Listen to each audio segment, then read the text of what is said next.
So if you can answer, within the past 11 years, Hartwick's been multiple accidents, costing the city over $26,000 in damages. So will he be responsible for any of those damages? That's unclear right now. Okay. I don't have an answer to that. I think that's being looked into. I think I've directed staff to just look into, the historic realities and just ensure that we had all the details. Is he still employed? Yeah. Mm-hmm. Yeah. I mean, elected official, you're still employed. Mm-hmm. What's your response to everything and just the charges? I made comments last week, that I think reflect my comments still related to, everything going on. Yeah. Commissioner, do we know, with today's motions, they were approved, your Commissioner Pries. Yeah. It was to take away the driving privileges of George Hartwick, or driving privileges of county vehicles, or?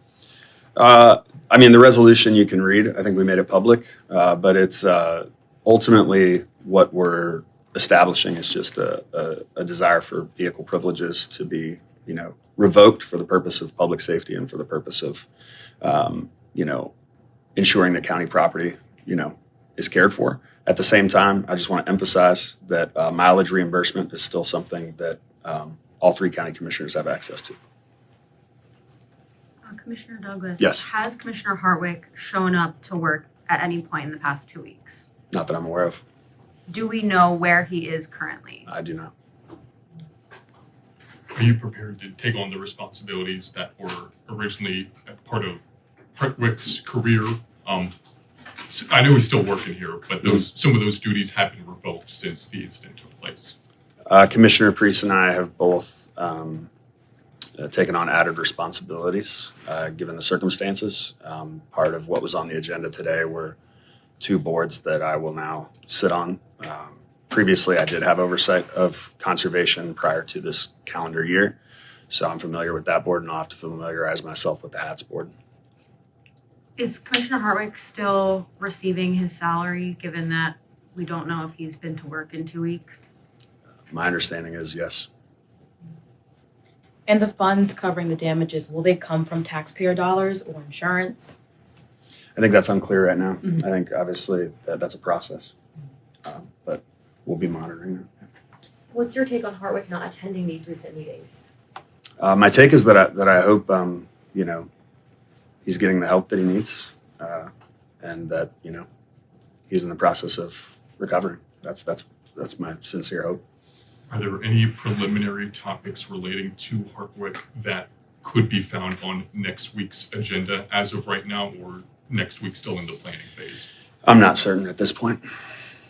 Have you been in contact with Hartwick recently? I haven't been in contact with Hartwick since Wednesday's meeting 2 weeks ago. Some other governmental entities, such as Steelton Borough, do have provisions where if a commissioner doesn't show up to a certain number of meetings, they are, docked in terms of pay. Does Dauphin County have any such provision where if attendance the meetings falls off, the commissioner would have their pay cut back? I'm not aware of any such provision. Should we expect to see him at any meeting soon, or that's undetermined right now? I can't answer that question. I don't know. For me. I understand it's not the commissioners that would vote to remove another commissioner. That's the General Assembly. So could you just explain how that whole process works? So, the county code would be what I would refer to for that. It's my understanding that the governor has a potential role in that, and then there's also, which I think is like removal within 2/3 Senate. Again, confirmed through the county code that I'm accurate on that. And then I think the other option is through impeachment for the House to issue that.